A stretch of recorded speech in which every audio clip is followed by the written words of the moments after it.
Sweet Tea with Coach Key. Let's just get down to it. Welcome to Sweet Tea with Coach Key. Coach Key. Sweet Tea with Coach Key. Real life stories of inspiration, perseverance, and prosperity. Turn your radio up as loud as possible. Sweet Tea with Coach Key. I hope you had your teacups ready because she has the sugar. Nothing like a cup of brown sugar to sweeten my day. Now let's enjoy some Sweet Tea with Coach Key. Sweet Tea with Coach Key.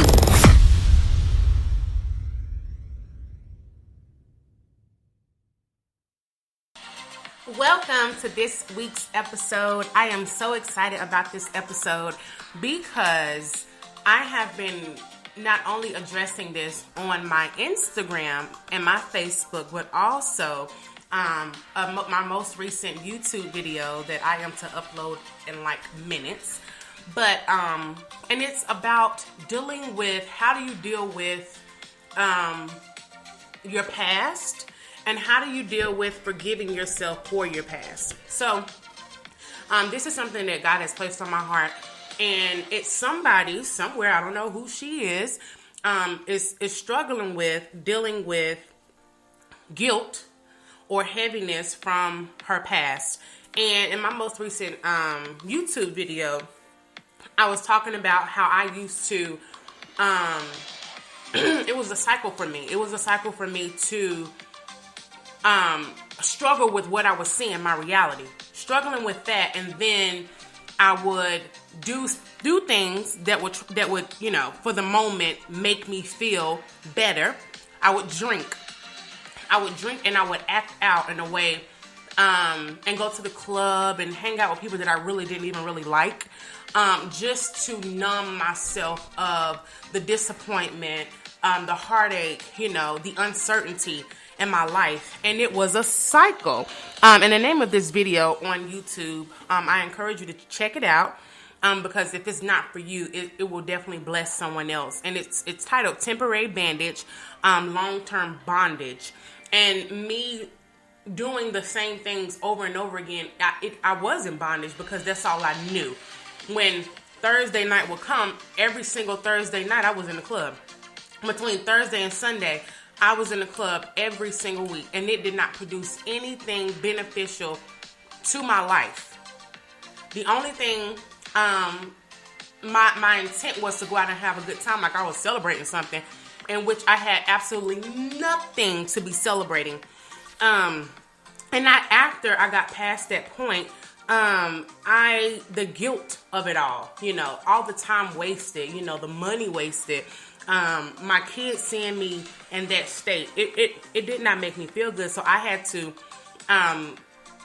go through this whole rehabilitation process in my mind and in my heart and in my spirit about the way that I saw myself because of the mistakes that I made. And that was not an easy process, and that was not an overnight thing for me. Because every time I would think about it, I would stay in that thought. It would only thing I can think about is if you have a clear glass of water, and the glass is clear and there's water in it, and you just pour a whole thing of black dye in it and it just turns it black. That's what a thought of my past would do to my day, my week, and sometimes even weeks on end for me, because the guilt was so heavy. And I just want to encourage anyone who is in this place and you just feel that dark cloud over your head and you're just sad. I was so sad for so long, and it wasn't something that I could point out and say, this is why I'm feeling this way. I was just sad. And drinking and clubbing and spending money, thinking all of these things, eating, all of these things to numb myself, but none of it worked because I wasn't dealing with what was really bothering me. That's kind of like having an ailment, and the doctor keeps giving you pain medicine, but he's not addressing the issue. Why are you in this pain? And that's what I felt. And if you're going to see God do new things in your marriage, for instance, you'll have to forget some old pains. If you're going to have a new victory in your health, you're going to have to start changing the behaviors that are unhealthy.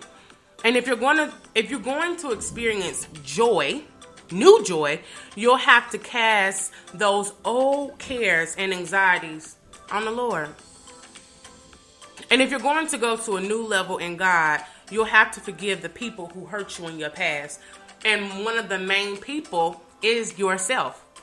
And I know that from my own life. Out of all the people in my past that I had to forgive, forgiving myself was the hardest. Forgiving myself took the longest.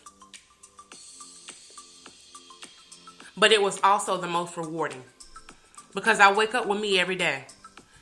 Anybody that is in my life comes in contact with the me that I had to forgive. So it was the most rewarding.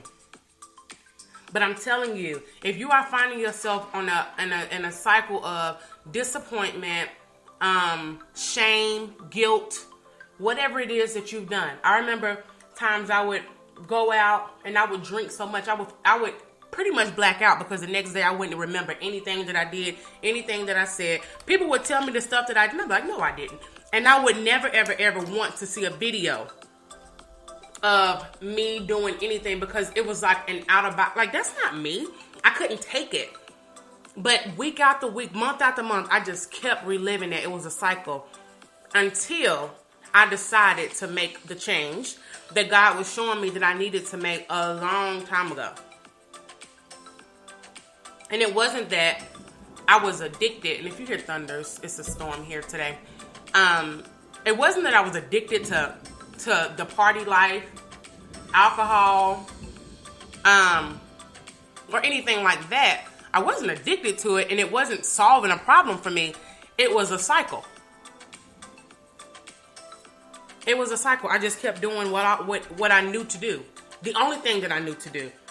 It's kind of like being in a toxic relationship. You ain't really in love. This is what it is for right now. And this is all you know. It may not be serving you at all.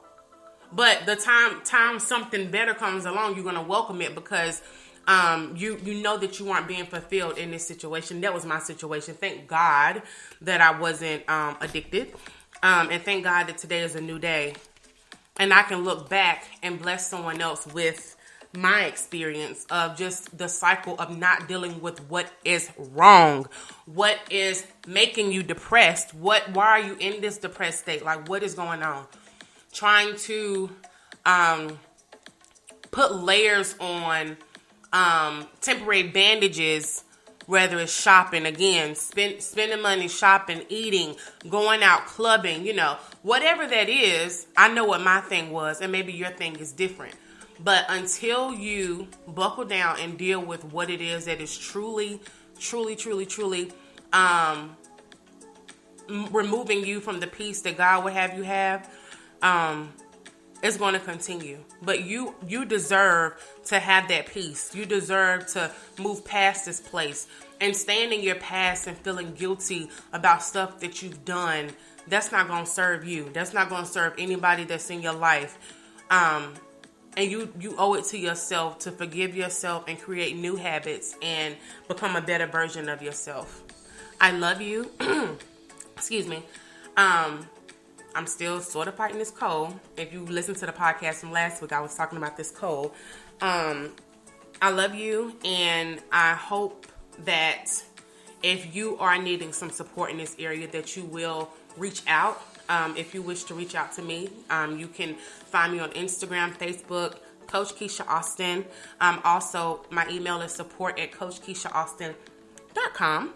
And my website is KeishaAustin.com. You have a blessed rest of your week, and take care.